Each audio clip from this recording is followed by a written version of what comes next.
Hello and welcome to Austin Anderson Sports Talk, where we kick off the brand new year, the third and final season, with our 2014 NFL preview. Let's start in the AFC East, where the New England Patriots once again take the division home at 13-3. Second is Ryan Tannehill and the Dolphins, who was sacked by far the most times in the league last year at 9-7.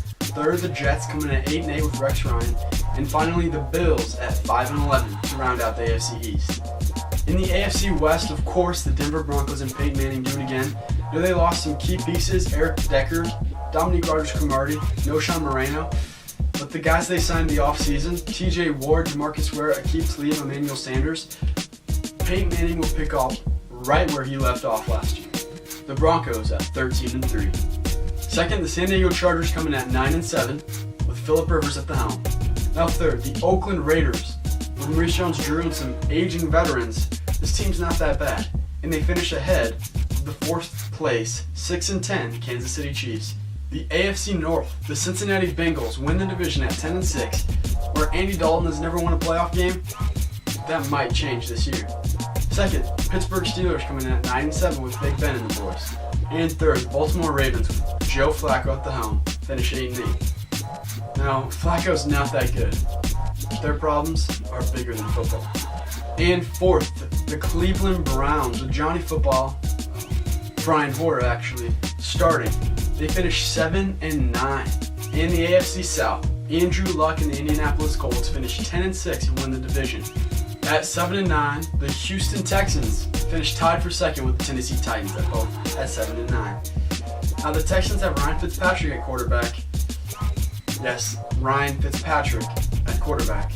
And lastly, last place in the AFC South, the Jacksonville Jaguars at 4-12. And in the NFC, we start with the NFC East, where Chip Kelly's Philadelphia Eagles win the division at 11-5. Second place is the Dallas Cowboys at 8-8, because they're always 8-8. Third, Washington Redskins at 7-9. Now, RG3 is going to be a pocket passer this year, which isn't good for anybody. And last, the New York Giants finished 5-11. And at the NFC West, the Super Bowl champion Seattle Seahawks finished 14-2, the best record in the NFL. Second, San Francisco 12-4. And apparently, they don't really like their coach. Jim Harbaugh could be out at the end of the year. Third, the Arizona Cardinals at 8-8. And last at 6-10 is the St. Louis Rams, who don't have Sam Bradford at quarterback again. The Packers win the NFC North at 11-5. With Aaron Rodgers in that offense, especially Eddie Lacy, his team once again will be dominant. At 9-7, the Detroit Lions come in second in the NFC North. They've added Golden Tate and Eric Ebron to that offense this offseason. And third is the Chicago Bears at 8-8, whose defense is awful. And lastly, the Minnesota Vikings at 2-14. Hold on. We got them at 7-9 this year. Now, if they had a quarterback, it's a tough saying, but they could be a playoff team if they had a quarterback on this offense. And lastly, the NFC South has Drew Brees and New Orleans Saints finishing 12-4 and winning the division. Second, the Atlanta Falcons bounce back at 10-6. Now with Matt Ryan, he has Julio Jones and Roddy White finally healthy, and they're going to make some noise. Third, the Carolina Panthers at 8-8. And last is the, of course, Tampa Bay Buccaneers at 6-10. And in the playoffs, starting in the AFC side, we have the third-seeded Cincinnati Bengals taking on the sixth-seeded Pittsburgh Steelers, where AJ Green and Andy Dalton finally win their first playoff game. Fourth-seeded Indianapolis Colts Andrew Luck versus San Diego and the fifth-seeded Phillip Rivers-led Chargers. Andrew Luck comes out on top. In the second round, Tom Brady, Andrew Luck. Experience wins Tom Brady and the Patriots on the AFC Championship game to face the Denver Broncos, just like everybody wants, who beat, of course, the Cincinnati Bengals in the second round of the playoffs. Setting up an AFC Championship game of Tom Brady versus Peyton Manning. Last year, Peyton Manning made the Super Bowl. But that's going to change this year as Tom Brady and the New England Patriots advance to Super Bowl 49. And now moving to the NFC side. The 3-seeded Packers, led by Aaron Rodgers, defeat Matt Ryan and the Falcons. The 4-seeded Eagles defeat the 5th-seeded San Francisco 49ers. The Eagles, as a reward for beating the Niners, get to go to CenturyLink Field and lose to the Seattle Seahawks.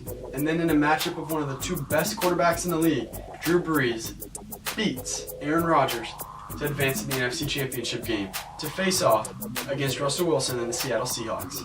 Just like last year, the Seahawks advanced to the Super Bowl. Alright, so we've got a Super Bowl matchup of the Seahawks and the Patriots. But before that, let's look at who will win the awards this year. Our Offensive Rookie of the Year comes from New Orleans, Brandon Cooks, the Biletnikoff Award winner from Oregon State. The Defensive Rookie of the Year, many are picking Jadeveon Clowney, but Khalil Mack and the Oakland Raiders will make a big impact on that defense. The Offensive Player of the Year, LaShawn McCoy, who is contending to be the best running back in the NFL. The Defensive Player of the Year comes from the Legion of Boom. He was on the cover of Madden, but it's not Richard Sherman. Earl Thomas will be the Defensive Player of the Year in the NFL this year. But the MVP, Drew Brees. In that offense, Brandon Cooks, Kenny Stills, Marquise Colston, Jimmy Graham, Ben Watson, and of course, their running backs. Drew Brees just has so many options, and he will thrive once again under Sean Payton. So the moment you've all been waiting for, Super Bowl 49, Seattle Seahawks, New England Patriots. Who wins it?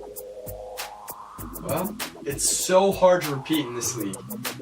Not very many teams have done it, and that's exactly why I'm picking Seattle to do it.